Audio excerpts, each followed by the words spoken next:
It's a new year, and that means a slew of new laws in the Empire State in Manhattan. First on the list, plastic bags will be banned in New York State starting March 2020. 5-cent paper bags or reusable fabric ones will replace them.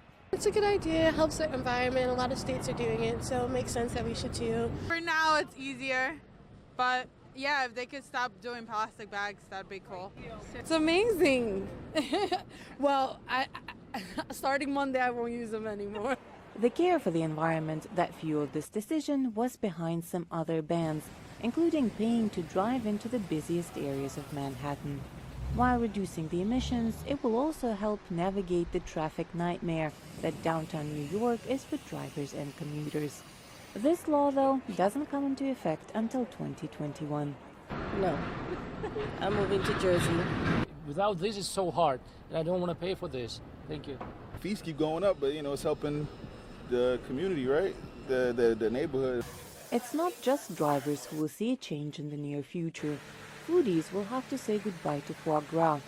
The New York City Council deemed it cruel to force-feed birds for the sake of a delicacy. Despite protests from farmers and restaurants, starting from 2022, New Yorkers will need to pick a different appetizer for their fancy dinners.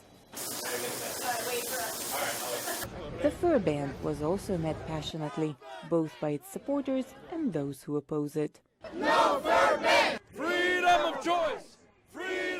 However, a lot of New Yorkers were happy to have this ban, sporting their fake and much cheaper fur coats. And large stores seemed quite happy the demand for synthetic fur will likely go up. While fur coat store owners were trying to prove their own eco-friendliness. Those traps are internationally approved. We sign up to international conventions. It's normally a 10 to 15 year life cycle that people will have a fur coat for. I think fur is cruel, is outdated, and should not be represented in a progressive city like New York City. Harlem locals opposed the new ban as well, but for different reasons. In the letter they wrote to the city council, they stated the importance of fur products in the African American culture. The fur industry takes up a considerable part of the state's economy. About 80% of all U.S. fur coats are made in New York State.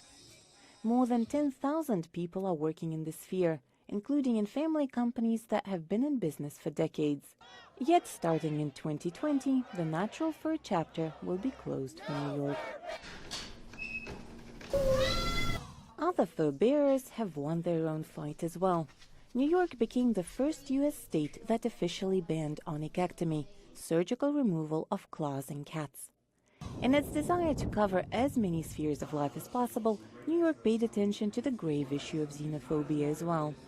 The New York City Commission on Human Rights banned discriminatory use of illegal alien, promising to fine perpetrators for up to $250,000. When people talk about a deportation machine, it is real. It is happening every single day. They are trying to rapidly deport as many undocumented New Yorkers as possible. What is more, according to this new law, immigrants in New York can acquire a driving license regardless of their legal status. The license can be used only to drive. They won't be able to use it for voting or flying within the U.S. Another controversial law will ban any religious exemptions that previously allowed parents to forego vaccinating their kids. Now, all children and students need to be vaccinated, unless otherwise contraindicated. These are not all the laws that are waiting to come into effect this winter. And while some raise questions and spark controversy, they're all designed, the city authorities believe, to make New York a better and kinder place. For Nina Vishneva in New York, Anna Rice, VOA News.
for, I don't know, as long as I could think.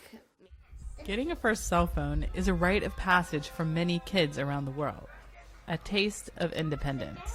Like when the bell rings to go home, literally everyone takes out their phones and they're just like staring down at it. But a new phone brings risks that parents agonize about. Too much screen time and online predators. Mama, dinner ready? When she discovered one of her daughters was being targeted by an adult man on a social media platform designed for kids, Alani Parker was outraged. And it was so scary because I just had no idea who really was there and who really was she talking to. Parker did not want her kids to have smartphones, but she wanted the ability to be in touch with them. Then we heard about GabbWireless. GabbWireless is a new cellular network created just for kids.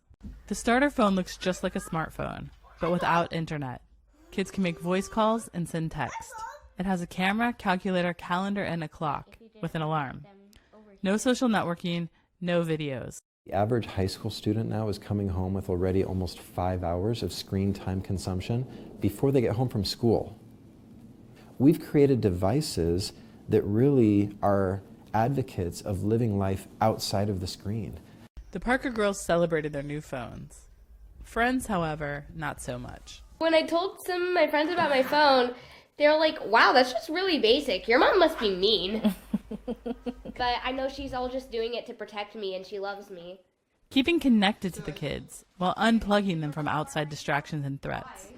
Deana Mitchell for VOA News, Oakley, California.